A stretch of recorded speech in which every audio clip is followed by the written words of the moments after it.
So first, I'd love to start off by asking a little bit more about how you both met. Great.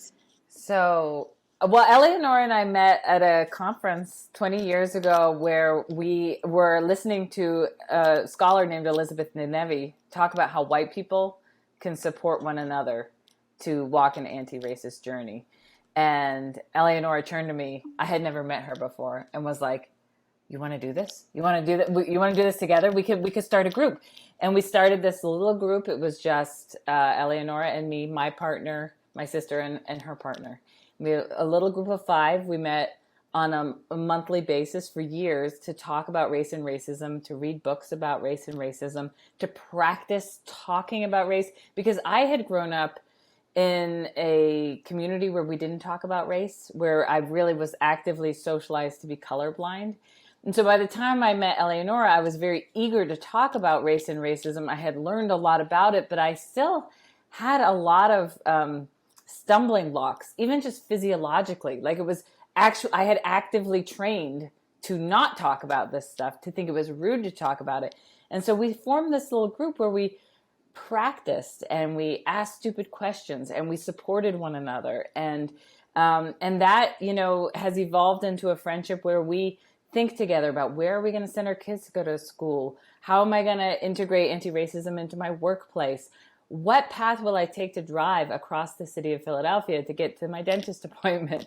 And why do I even have to think about that? Well, because I have learned so much anti-Blackness over the years that driving through Black neighborhoods actually gives me pause in a way that I know that it shouldn't, and yet it does. And so in every moment of my life, knowing that I'm going to be able to process this with Eleonora, we're going to be able to talk about that.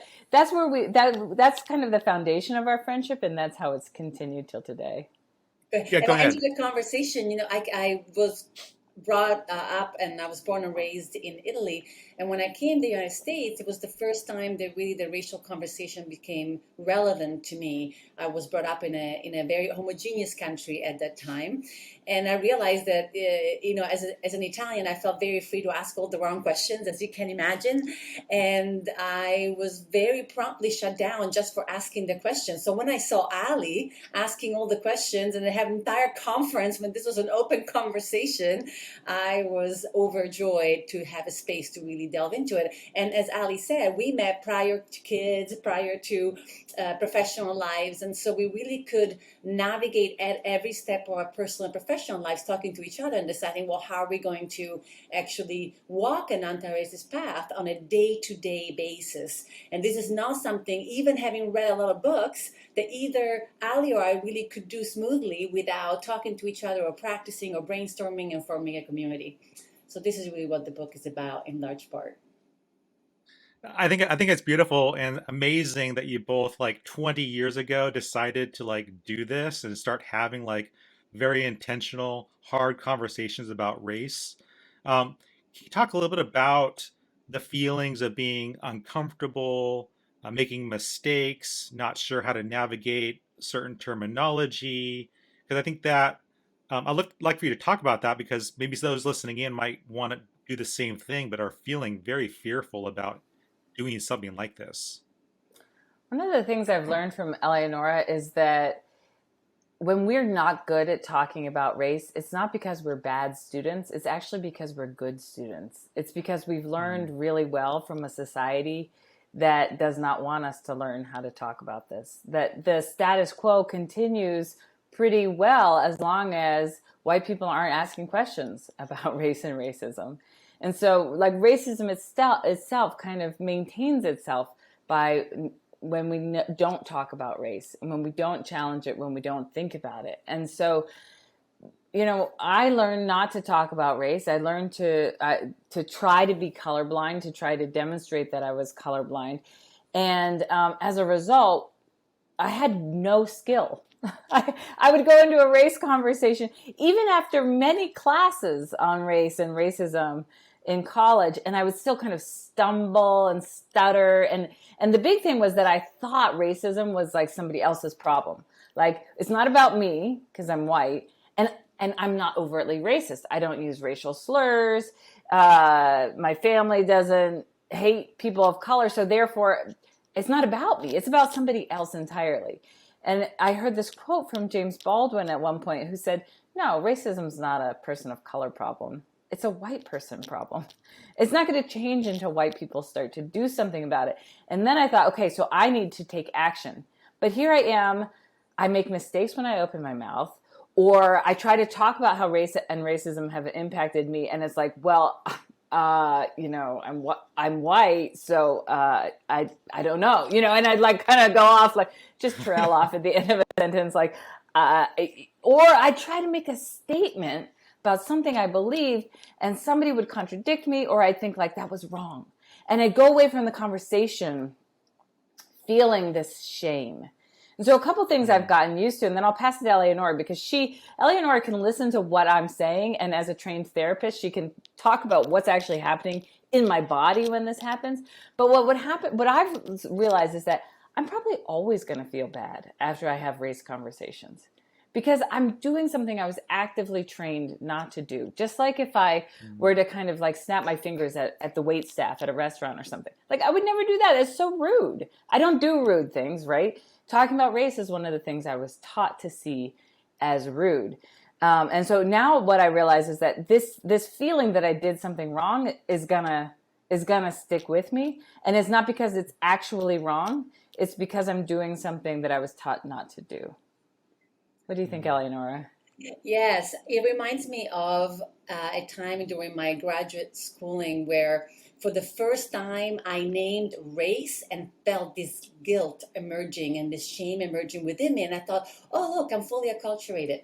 So when I came to the United States, I didn't have any opinion or thoughts about race per se. There were a lot of racist tropes, I think, embedded, which I understood later in Italian culture, but it wasn't a taboo subject. And so it's not like I came to the United States and took a course in white supremacies and how white people should act to support white supremacy. I didn't take such a course, nor CE courses to make sure that that information was reinforced. All I had to do is to learn to function and to feel safe in the United States. And so that got internalized as don't talk about race and don't interfere with the way things are, because that's bad. And so, anti-racism is going against the grain of what we are taught, our bodies have taught that is safe to do. And to some extent it's true when we really take perhaps steps that really kind of challenge the status quo in some really profound way. And sometimes it's not. It's just that I haven't been taught that it's unsafe to name race, to say to somebody that white person that I was talking to, that you shouldn't even be talking about how someone might appear. And so my system goes into this reactive defensive mode before even I get the chance to decide whether I want to say what I want to do about it. So the very first step, as Ali said, is can we even just talk? Can we even train our bodies to enter the conversation? And once we enter the conversation, which it took a while for us by reading those books, it was really practice and engaging with the topic. And then you can start thinking more complexly about it as well. And so if you don't take into account how your body is trying to fight a sense of unsafety, which is not a real unsafety, it's more an internalized sense, then you really can take the steps along the path. Yeah, I'm really glad you're talking about kind of the internal conflict and the emotions happening underneath the surface, because that is like a huge part. I was actually, as I was reading your book, I was thinking back to my first conversation. I remember being maybe like 4 or 5 years old, and I was raised in a white neighborhood in Orange County, and I never really saw black people, and so we were watching TV, and I saw some black people, and I remember talking to my mom. I said, "Oh, mom, those people are black." And this is like early 70s. My mom says, "Oh, they don't want to be called black. They want to be called colored people." And so that was my very first uh, term I've ever heard about. Oh, you don't call them black, you call them colored people. This is early 70s. But I remember like having like an emotional moment at that point, like, oh, I said it wrong. And I have to be really careful when I talk about black people or any other race. And so that's like my very first conversation, which also led to like later on, like making it difficult for me to talk about it. Yeah. I really appreciate that story, and I appreciate your mom, because she actually said, well, here, let me give you a different terminology. Whereas there's this theologian named Tandeka who writes about she's a black theologian who studies white families. And she says, white families tend to just silence their children. So most families in the early 70s would have said, no, Mike, that's wrong. Don't notice skin color. And so then you're sitting there thinking like, well, it's kind of obvious we have different skin colors. And, in a whole different world, it might not be, because race is a social construction. But in the US, where we are so heavily racialized, blackness and whiteness have been given meaning for the last 500 years. It's impossible not to notice it unless we're actively trained to pretend we don't see it. And that's what often happens to kids, and to be shamed when we do see it. And so, kudos to your mom for saying like, well, you did see it, but you're right, that very early, it's like early on we learned that this is emotional, that there's stuff that happens in our bodies when we don't get it right. And what we end up doing is silencing ourselves because we don't want to offend, we don't want to say it wrong, we don't want to be racist. And what we give our kids is like all the messages of what not to do, what not to say, how to like escape embarrassment. And what we don't give them is like, here's how to be actively anti-racist. Here's how to be a healthy contributing member to a multiracial community and society. And part of that, one of the skills for being part of a healthy multiracial community is being able to navigate the racial stress that is going to come up that in our bodies and in our communities whenever we're talking about race or navigating a thorny racial issue, that stress is very normal. It's not unhealthy. There's nothing wrong about it.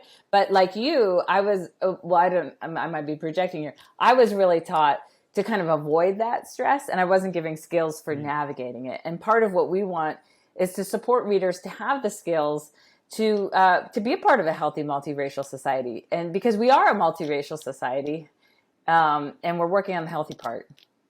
Dr. Bartoli, can you talk about the kind of the emotional struggles that are happening internally when we're kind of confronted with race, and we've been told maybe it's you're not saying it right, or don't talk about it? Right. So, as a white person, we also often are taught to be a good person and a thoughtful person, and to be really fair to people. I think the saying, don't react to the way people look, but really look behind the skin, is a way of saying, let's be fair, really talk about the person, not just what they might look like. And we're really hardworking. And so there we are. I remember even times in my own career where I'm trying to be a good person. I'm trying to be a good anti-racist white person that does the right thing in the right place. And then my colleague Carl comes to me and says, what you did yesterday was actually racist. And let me tell you why.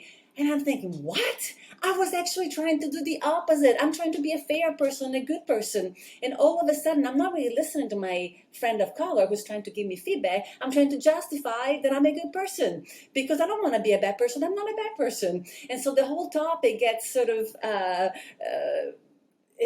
co-opted by my attempt to prove my goodness. It has nothing to do with what's actually happening. And so one of the skills that we need that we're not usually taught is to understand, and the first thing is to actually take care of our heart and take care of our bodies and to reground.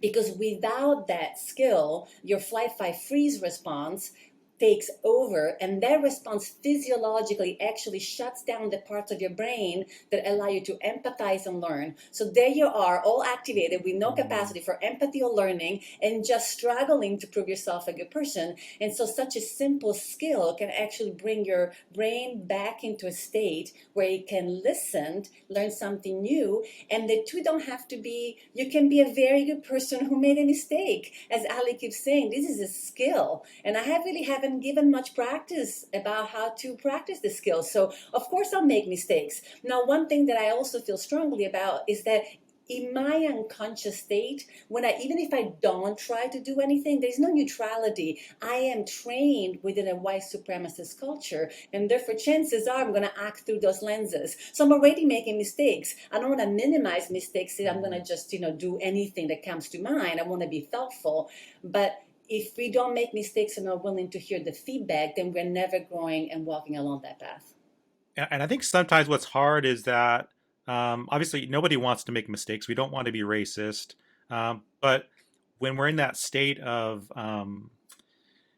fight, flight, fear response or agitation, we're upset, we're emotionally charged up, that can just make the situation just so much worse. How do you begin to ground yourself before you have these conversations? And I'm even thinking about even before someone watches a video on YouTube about race, how do you kind of mentally prepare yourself and ground yourself for something that might be hard to hear or hard to read? Yeah, so the book has some interesting and very simple grounding exercises, but I'm going to talk about something that perhaps is a little bit more, a bit different, which is you mentioned, we don't want to be racist. So if I'm a white person entering a conversation about race, my biggest fear is that I'm going to be racist. So that's what I'm going to try to defend is my non-racistness, And so Yeah. that's called stereotype threat. The stereotype threat, right, is when we fear meeting a stereotype. So then my identity, in this conversation, for example, my identity as a white person is big front and center. I'm not actually thinking much about being a cis woman. I'm really mostly thinking about being a white person because we're talking about race, right? And so now if I say some blunder, which I probably already have, and if I think about them, I'm thinking, oh my God, I have to now prove myself I'm a good person because I'm a white person. And I forget that I have lots of other identities. I'm a spiritual person. I'm a parent. I am a sister. I am a good friend. And so what happens when your stereotype threat is activated, which means when you're fearing meeting the stereotype of the white woman, for example, all my resources now are geared toward defending, proving the stereotype wrong and no longer having the conversation. So a very simple task that have very powerful effect is in this moment I'm going to remember, yes, and I'm also a parent, and I'm also a good friend, and I'm also somebody who loves to cook for neighbors, and I'm also somebody who loves to go into nature. There's a lot more to me. All of a sudden, all the other parts of me can actually hold that part that is having a little bit of a trouble figuring out how to exist in a way that feels right to that part of me. I want to talk about your book title, Our Problem, Our Path, Collective Anti-Racism for White People. Very powerful title, very direct. But I can see some people being already triggered by that title, especially those who feel like that's not my problem. I'm not racist, right? And so you're calling it out in the title. And I wonder if you can talk a little bit about why is it that title that you chose for this book? So it's funny because I don't think of it as a call out. For me, it's almost like permission. So when I heard this quote from James Baldwin, like racism is a white person problem, it was almost like an invitation or a benediction, like this belongs to you too. You are needed.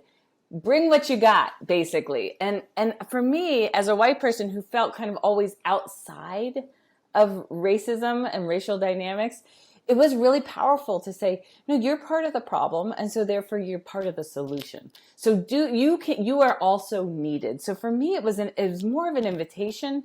And then the other thing that we try to get readers to think about is the fact, not just that racism is like my problem as a white person, I have to do something about it, but racism hurts me too.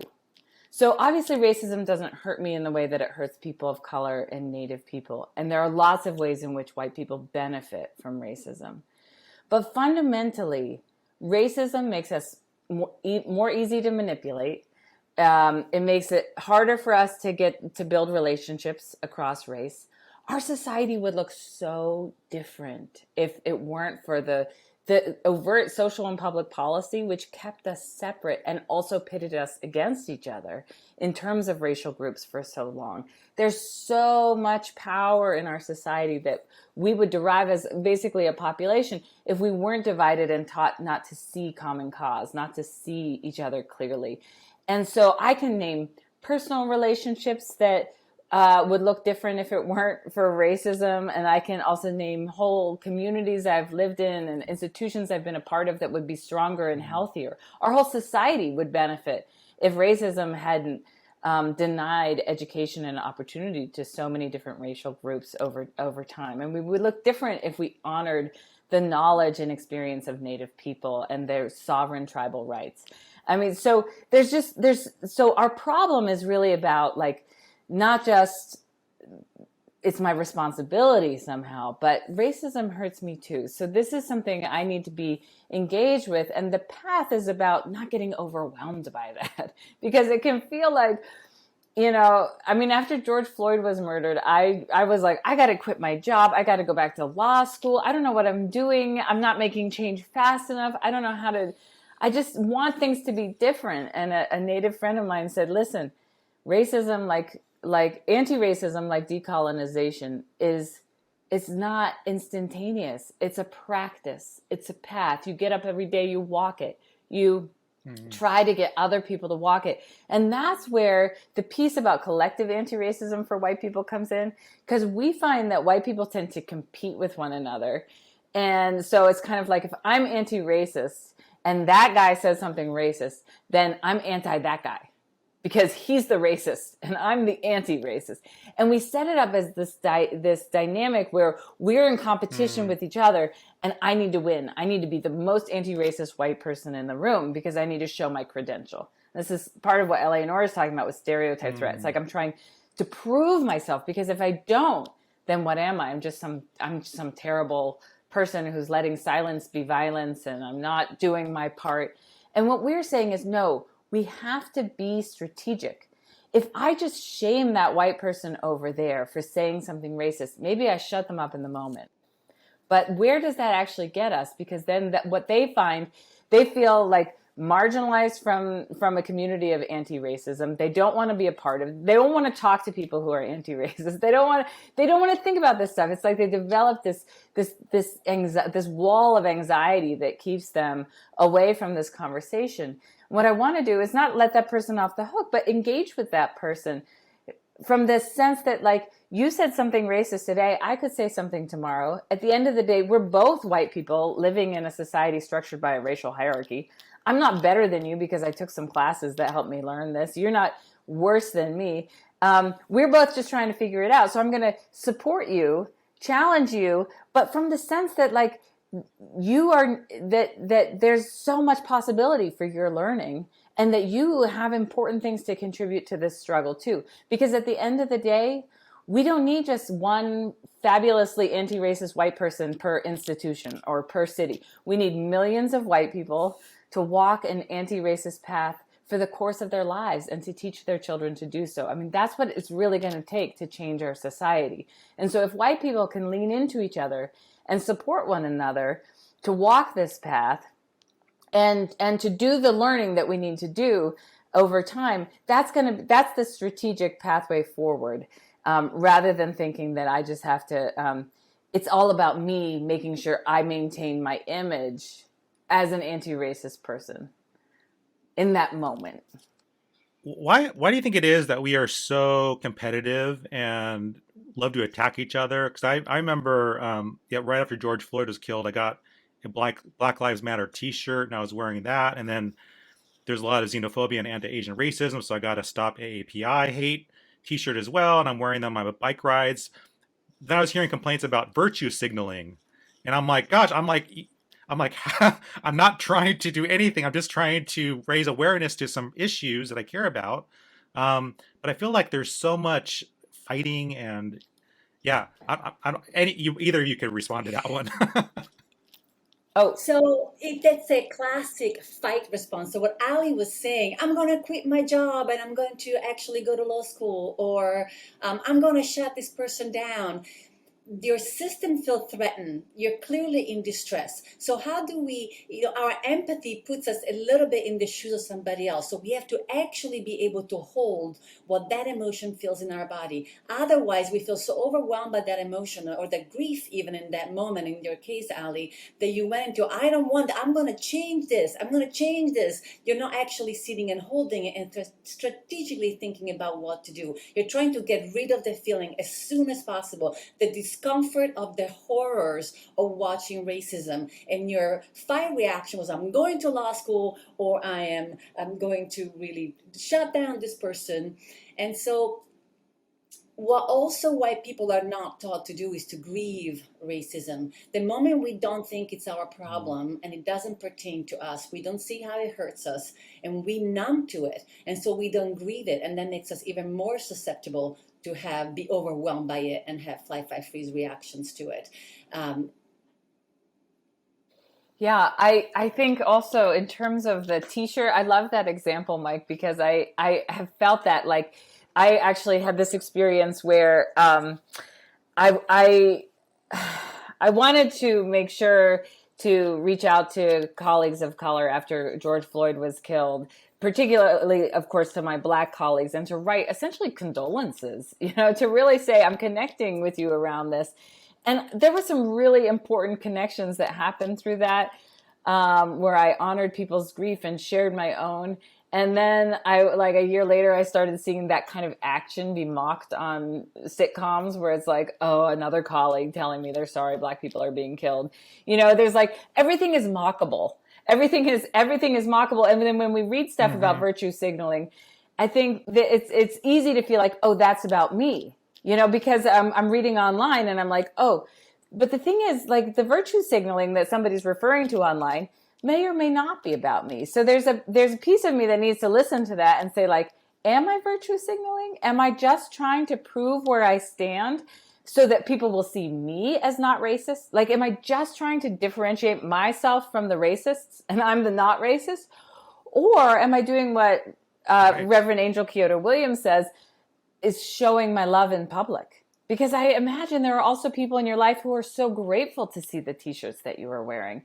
And that it's, and I think, the person online might be referring to somebody in their workplace who really is virtue signaling in a way that's hurtful, feels very superficial, and more about them than about the pain of Black people who have just experienced this increased group vulnerability, visible vulnerability. But your t-shirt wearing might be about something else. And the other thing is, it might be about a little bit of both. And I think part of what we want to communicate is that, it's so easy to get into this hive mind because there's one critique online or multiple critiques online that make people feel like, oh no, it makes us feel like we're backed into a corner. There's no right way forward. And what we want to say is, like, we live in a society profoundly impacted by racism. In some ways, we're all backed into a corner by that. There's not going to be one right way forward. There are literally millions of right ways forward. And sometimes it will be right to wear the t-shirt, and sometimes it will be wrong. And the question is, am I trying to put this message out into the world, or am I trying to prove who I am? And so we want to invite people to just keep going back to the core value that is guiding the love message I'm putting out, or the grief message I'm putting out. So I said to a Black colleague of mine, I wanted to reach out to you at different times this year, because, like, particularly when the new Supreme Court justice was confirmed, because I was like, yes, a Black woman on the Supreme Court. But then I didn't, because I was afraid that would just be such a stereotypically white thing to do. And she was like, maybe it is, but you are my friend. And that's something that we both celebrate, and so I have to also get over myself and just remember, fundamentally, I'm deeply rooted in relationships where I am a white person. I can't change that. And there's some stereotypes that go along with that. But also, I acknowledge how significant it is to have a Black woman on the Supreme Court. And I want to celebrate that, not just with my Black friends, but with all friends who are thinking about and living for racial justice. And so, but I'm with you, Mike, in that I have to, like, on a daily basis, do that work. And sometimes I have to call Eleonora and say, process this with me, because I want to get over myself here. I want to, and I don't want to just be silent, but I also don't need, I don't need to put the burden on my colleagues of color to reassure me, this is how you can show up, So, and that's why white people need each other, because sometimes we don't know how to be affirming. We don't know the right way to be supportive. And we can process that with one another kind of in a white space, so that we can show up more fully in a multiracial space. Can you talk about the processing? Because I love what you just said, Dr. Michael, about the questions that come up. Why am I putting on this shirt? Or why do I want to send that text message or that email? Do I have the right intentions? Or am I like, can you try to talk to us about how do we process and start to think through our upcoming action is where we're meaning to do well, but is there racism even in that meaning? So one thing that is important to understand that I teach about trauma-informed anti-racism or trauma-informed counseling services. I practice trauma-informed work, and I practice trying to come back and reground myself in times when I'm activated, and still that happens to me. So I assume that every time that the race conversation comes up, a part of me, at least a part of me, is going to be activated. And so the first step is to really begin paying attention to, okay, what part of me is activated, rather than say, oh, am I activated? To what extent am I activated? It's yes, you probably are activated, and that's okay. That's natural. It's your body trying to protect you. Not a big deal. And so you enter a space in a relationship that is accepting and affirming of who you are, not accepting and affirming of every choice you're making or every thought you're having, but affirming and accepting of who you are. So if I go to Ali, which I go many times, including just last week, with my tears and my suffering and my getting in my head, and she just listens. The first thing she does is always she listens, and then she affirms what she heard that was important to me, and then we look at the facts together, and then we look at the context and how I might have interpreted facts because of the content, and then we strategize how to best move forward. Then if it's me, of course, I'll think about it for 20 more hours afterwards and come up with more ideas, which then I call Ali back and say, hey, these are all my ideas from having thought about it 20 more hours. And those are spaces that then I would come back to, I would try a new thing, I would move forward in a direction, and then we might even come back again and say, well, I tried this, but this worked, this didn't work.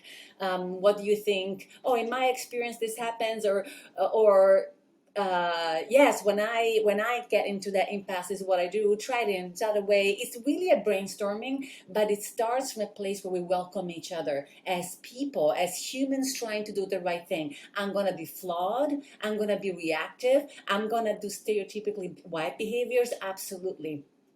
But that's what other white people of color don't have to come every time and rescue us from ourselves in this process. It's nice to have other white people who understand also what's like to go through that very process of stumbling, wanting to do something, not knowing what to do, and trying to move forward. And I see oftentimes in organization white people tearing each other down, especially these days.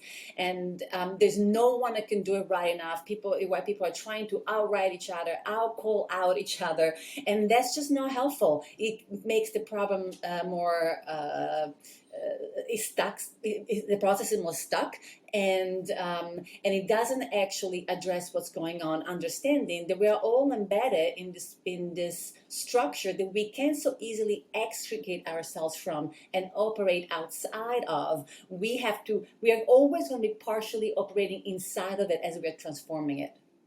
I want to ask you a little bit about actions moving forward and things we can all be doing to be anti-racist on a daily basis. And one of the current issues right now that we're seeing a lot of debate on is around critical race theory in schools. And we have some states banning it, and there's a lot of parent-teacher groups debating bringing CRT into the educational system. And I'm wondering, like, your advice on how to approach those conversations because they can get so heated. There's a lot of misinformation out there, a lot of myths out there. Um, your advice on how do we begin to have more empathy for each other, and how do we have a conversation without trying to get I too think it triggered depends on if you're emotionally. having a personal conversation or a public conversation. But I think that it's important, to remember that the anti-CRT movement is a very well-funded movement that is a political movement designed to sow conflict in local communities in order to have more conservative wins in the election cycle that's coming up. So there's a great report from UCLA called The Conflict Campaign that kind of describes the funding that has gone into this and the ways in which it has been structured. So it's a very strategic campaign because it essentially plays on the very fears we've been talking about. The fact that when people are like, oh my God, I don't want to talk about race, or yeah, I hate that conversation too. So great. Like there's an anti-CRT thing. I'll kind of get behind that, or I won't speak up against it because I'm glad, talking about race is scary to me. But that's not fundamentally, that's not what this is about. It's a wedge issue. It's about voting and it's about power.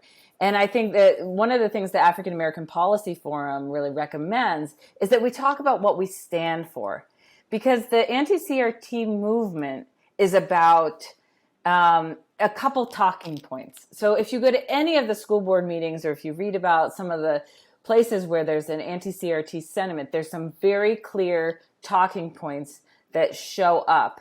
And what I think we need to do for people who think it's actually important for us to talk about race, because if we don't, we can't talk about racism.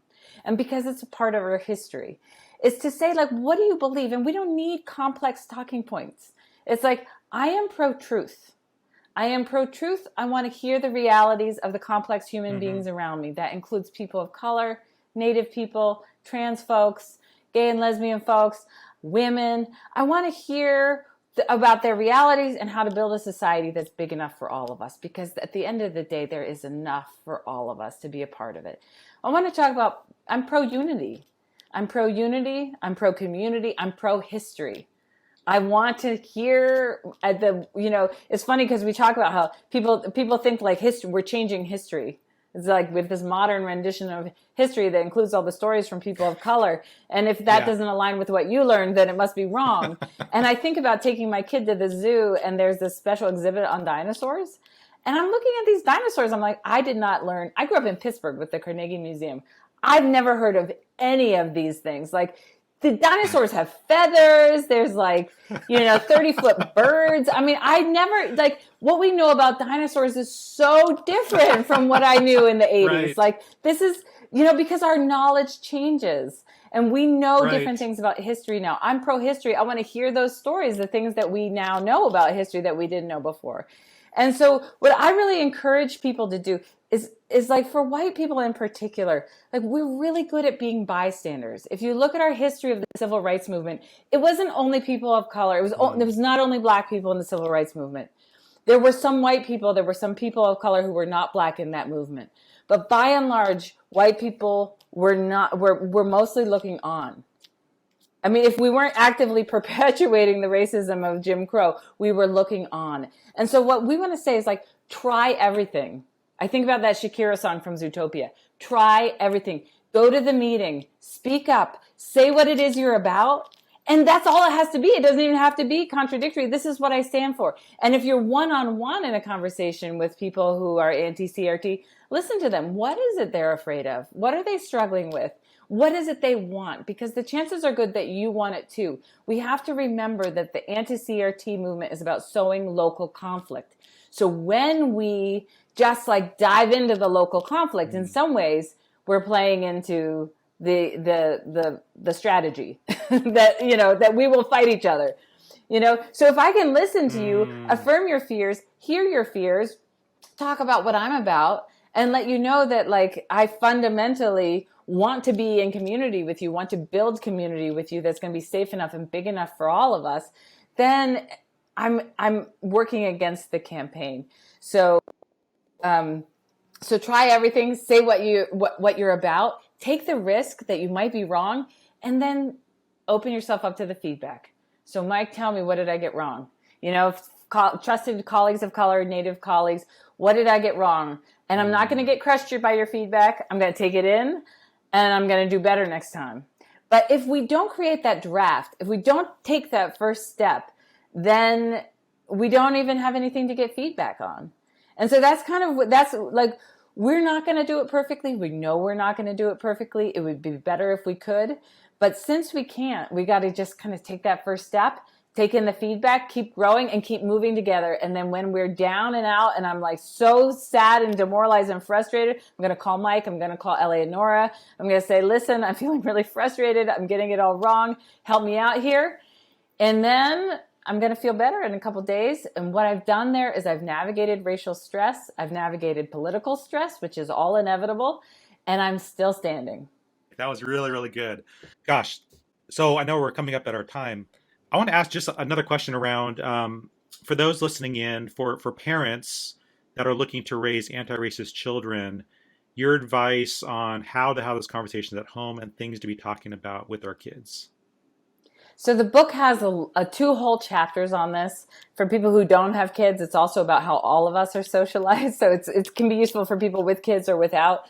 But essentially, we want to think about raising the bar. So it's not just about teaching kids not to be racist or not to do the wrong thing or use the wrong words, but to be actively anti-racist. And so we recommend multiple different things, but there's 3 big concepts that are skin color, social construction, and systems. So talking to kids over the course of their lives about what gives us skin color, where skin color comes from, and the fact that we all have melanin, and it makes us it gives us our identity, and it connects us to our biological ancestry. It often connects us to family, and it doesn't make us better or worse. Melanin is just melanin. It doesn't make you more intelligent. It doesn't make you more athletic. Well, but that's our skin color, and that's for like a young age. But at a certain point, we can introduce social construction, which is race, which is the framework that our society puts over skin color. And it says people with less melanin are white people, and they deserve more resources and opportunity, whereas people with a lot of melanin are black people, and they deserve fewer resources and opportunities because of the fact that they have a lot of melanin. So their black color disqualifies them from going to certain schools or owning land or having certain businesses. So we have this bizarre system of race that we created that is false. So children need, and we all need to know that this system of race is false because it's really foundational to white supremacist thinking that we're fundamentally separate racial groups, and we have, that some groups just are better than others or should be distinct from others. That is foundational to white supremacist thinking. So anti-racist thinking, even though we use the concept of race because we have to be able to talk about it, we have to be able to also acknowledge that it's a social construction.